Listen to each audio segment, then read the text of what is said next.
পরবর্তী রাষ্ট্রপতি নিয়োগের ক্ষেত্রে সরকার যদি আপনার মতামত চায়, চেয়েছে আমি জানি, সেক্ষেত্রে কি আপনারা কি বলতে চান? আগস্টেই হবে নাকি সেপ্টেম্বরের অধিবেশনেই হবে? দেখুন এই বাধ্যবাধকতার কোনো দেখুন এটা একটা একটা একটা নির্দিষ্ট সময়সীমা তো আছেই 90 দিনের, এর বাইরে তো না। এটা যেটা আপনার আমার মনে হয় যে বিশেষ অধিবেশনের কোনো পরামর্শ আপনার কাছে? না, আমি কোনো পরামর্শ দেব না, কারণ পরামর্শ দেওয়ার কোনো বিষয় নাই। আমি মনে করি যে দেখেন আমাদের সংবিধান অত্যন্ত স্পষ্ট।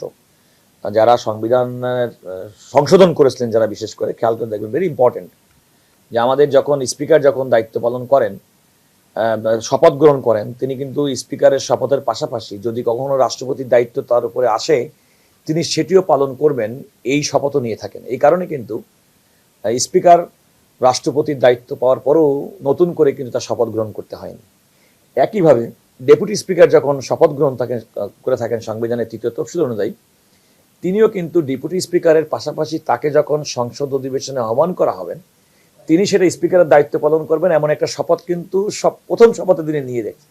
সেক্ষেত্রে কিন্তু রাষ্ট্রপতির কোনো বাড়তি শপথ গ্রহণ করতে হয়নি, ডেপুটি স্পিকারের কিন্তু বাড়তি কোনো শপথ গ্রহণ করতে হয়নি স্পিকারের দায়িত্ব পালন করার ক্ষেত্রে। আমাদের সংবিধান এই সমস্ত বিষয়গুলো সম্পর্কে সুস্পষ্ট।